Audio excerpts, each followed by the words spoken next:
Hoje a gente vai mergulhar em uma das transformações políticas mais impressionantes e rápidas da história, a jornada da China, desde o colapso de um império milenar até a ascensão de uma república popular comunista, e tudo isso em menos de 40 anos. A pergunta que vai guiar a gente aqui é exatamente essa. Como é que uma estrutura de poder tão antiga, tão duradoura, pode simplesmente se desintegrar tão rápido e dar lugar a um sistema político, nossa, radicalmente diferente? Para entender isso, a gente precisa voltar lá no começo. Ok, então vamos lá. Nossa primeira parte foca exatamente nisso, o fim da China imperial. E olha, não foi só a queda de um governo, não. Foi o fim de uma civilização política que parecia que ia durar para sempre. Para a gente ter uma noção do tamanho disso, pensem bem. O sistema imperial chinês começou lá em 221 a.C. A última dinastia, a Qing, assumiu o poder em 1644. Ou seja, esse sistema sobreviveu por mais de 2 milênios. É uma continuidade que a gente quase não vê em nenhum outro lugar.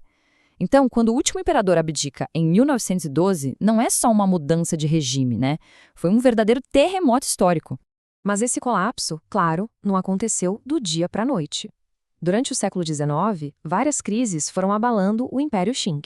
As guerras do ópio e os chamados tratados desiguais trouxeram uma humilhação que veio de fora, enquanto a rebelião Taiping, uma guerra civil terrivelmente sangrenta, mostrou uma fraqueza interna muito profunda. Cada um desses eventos foi corroendo a legitimidade do imperador e, pouco a pouco, preparando o terreno para a revolução. Vamos avançar então para ver como essa história se desenrola. Com o fim do império, a China entra numa segunda fase, a tentativa de construir uma república moderna. Mas, como a gente vai ver, foi um período de muito caos e fragmentação. No dia 1º de janeiro de 1912, teve um momento de muito otimismo. A República da China é fundada, com Sun Yat-sen, do Kuomintang, o KMT, como seu primeiro presidente provisório. Pela primeira vez em milênios, a China não era governada por um imperador. Era, de fato, o começo de uma nova era. Só que essa unidade durou muito pouco. Depois da morte do poderoso general Yuan Shikai, a autoridade central simplesmente desmoronou. O país se despedaçou no que ficou conhecido como a Era dos Senhores da Guerra. A China, na prática, deixou de ser uma nação unificada e virou um mosaico de territórios, cada um controlado por exércitos particulares. E aí, no meio desse caos todo, duas forças políticas principais surgiram com visões completamente opostas para o futuro da China. De um lado, os nacionalistas do KMT, liderados pelo Chiang Kai-shek, que queriam unificar o país com um governo central forte. Do outro, o recém-formado Partido Comunista, com Mao Zedong à frente, que defendia uma revolução social total. O choque entre essas duas ideologias iria definir as próximas décadas. E isso nos leva à nossa terceira parte. O destino da China não seria decidido em debates, mas sim no campo de batalha. Esse período de conflito intenso se tornou o que a gente chama de crisol, o lugar onde a nova nação foi forjada. A invasão japonesa em grande escala em 1937 mudou completamente o jogo. Para lutar contra esse inimigo comum, nacionalistas e comunistas foram forçados a uma aliança bem tensa, colocando a guerra civil deles em pausa. Foi um conflito brutal que uniu o país contra o invasor, mas que também o deixou em ruínas. Esse número é simplesmente avassalador, mais de 20 milhões de civis mortos. E a guerra teve um impacto estratégico decisivo. O governo nacionalista foi quem segurou as pontas na luta convencional contra o Japão, perdendo cidades importantes e esgotando seus recursos. A corrupção interna também ficou mais visível. Enquanto isso, os comunistas evitavam as grandes batalhas, usavam táticas de guerrilha e expandiam sua influência, construindo uma base de apoio muito forte no campo. Eles já estavam se preparando para o conflito que viria a seguir. E assim que o Japão se rendeu, em 1945, a aliança acabou e a guerra civil recomeçou com força total.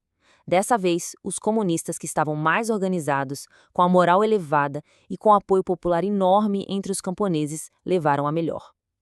Em 1949, eles conquistaram a vitória, forçando os nacionalistas a recuar para a ilha de Taiwan. E assim, a gente chega à nossa sessão final, o resultado de décadas de revolução e de guerra. Uma nova China, com uma estrutura política e ideológica completamente diferente, é finalmente proclamada. Em 1º de outubro de 1949, lá em Pequim, Mao Zedong fez essa declaração icônica. A frase "o povo chinês se levantou" simbolizava o fim do que o partido chamava de século de humilhação nas mãos de potências estrangeiras e, claro, o início de uma nova era de soberania e poder. O novo Estado foi definido como uma ditadura democrática popular, um sistema fundamentalmente novo. Aqui, a autoridade não vinha mais de um imperador, com um mandato do céu, e nem de eleições com vários partidos. O poder agora vinha da liderança exclusiva do Partido Comunista, que afirmava representar a vontade coletiva dos trabalhadores e camponeses contra os seus inimigos de classe. A transformação, então, foi completa. Em menos de 4 décadas, a China passou de uma monarquia hereditária para uma república fragmentada e, por fim, para um Estado socialista de partido único. Cada sistema representou uma mudança fundamental na fonte do poder, na ideologia e na estrutura do governo. No final, a gente fica com essa pergunta, né? As cicatrizes da Guerra Civil, o legado da Revolução e a fundação de um Estado forte e centralizado sob o Partido Comunista. Tudo isso é essencial para entender a trajetória da China no século XX e a sua ascensão como uma das nações mais influentes do mundo hoje. É uma história de colapso e reconstrução que continua a ecoar até os nossos dias.